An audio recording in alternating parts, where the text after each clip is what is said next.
Hey everyone, my name is Alex Serhiyenko and we are developing the A1 app. So in previous vlog, I told you about our team members in general, and in this vlog, I'm going to be more specific and describe their roles. So we have different tasks and different projects, which means different teams. And I'll tell you about my case, which is quite universal. I'd like to make a note that if we were to rate our project and the complexity level from 0 to 10, I would give it a 7. I mean, this is subjective, and in the other words, we're not developing one more ChatGPT or Google, and we're not sending a rocket to Jupiter. But our project is complex as well, and it's quite complicated, and we have a big and complex task as well. So in my team, on the permanent basis, we have such members: chief front developer, second front developer, backend developer, and QA tester. On a non-permanent basis, we have app designer, and in my case, it's a girl. We keep in touch with her throughout the whole project because lots of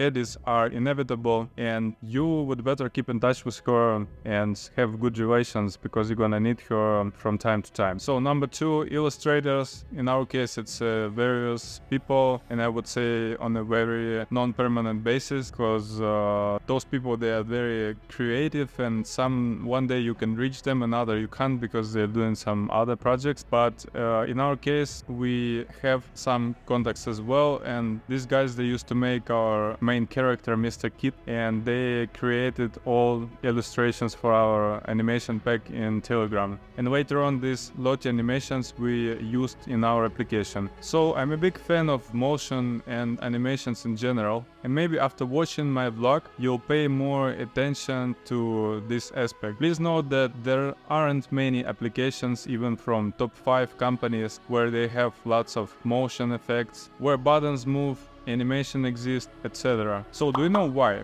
Because it's kind of difficult, and you would need lots of specialists to make even one small animation. To implement a single animation, you need illustrator, motion designer, front-end developer, and your app designer just to make everything shine. We have a lot of animations at A1 just because we love motion and light. And it's an incredible pleasure to see your character or a previously static icon come to life, like Frankenstein. Continuing the list, the third person is animator. And finally, the fourth one, you can include yourself. But the good thing that you don't have to pay yourself a salary. So you could basically replace the person called PM, refers to product manager, and probably BA, business analyst. So you could be at least for 2 people. And again, it's your budget, your pocket, and your situation. We have one company in Ukraine, and I think it's probably one of the best digital banks for sure, maybe even the best. It's called Monobank, and I've heard that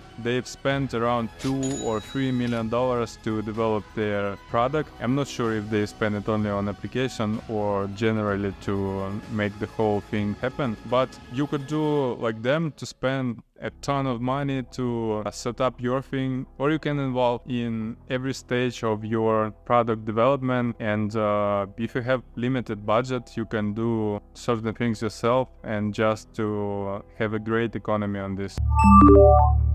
So BA is the person who provides your product with logic, and maybe it's not you at all, and it's actually okay. You can try to delegate this task to your front-end developer, or if it doesn't work, you will have to look for someone else. Talking about PM again, in principle, he's not needed. So you probably find it interesting. Who is John Gold? Now let's go. Front-end developer and back-end developer are 2 key people in your app development process. Front-end developer is responsible for how people see and interact with the application. He works with languages and technologies like CSS, HTML, JavaScript to create the user interface, UI. He handles screen layout, animations, interactivity, and all things that are related to the user experience. He ensures adaptability and responsiveness of the interface for various devices and browsers. Backend developer. He is responsible for logic and functionality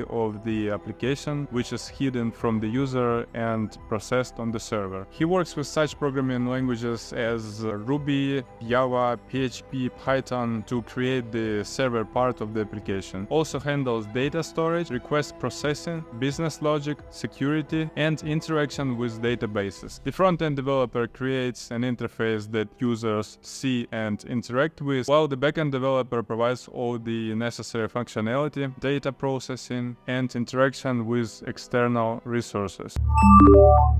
QA stands for quality assurance, which in software development and web applications context involves the process of testing and ensuring the quality of the product. So he is responsible for testing software and finding and identifying errors, some issues, bugs, etc. So by the way, it seems that you're also a QA, so you are a multi-specialist now. Quality control is on you. It's your product. In general, any entrepreneur is like a one-person orchestra, and you are not an exception. So in principle, that's it, and the team is super important because the success of your product depends on it. I might say that you'd better spend some time and find the proper team for you, because in such things like software development, it's really important because those projects, they are kind of long term, and to be happy with the end result, you have to find proper people. In the next vlog, I'll talk about the important process of choosing platform and programming language. I will tell you as a newcomer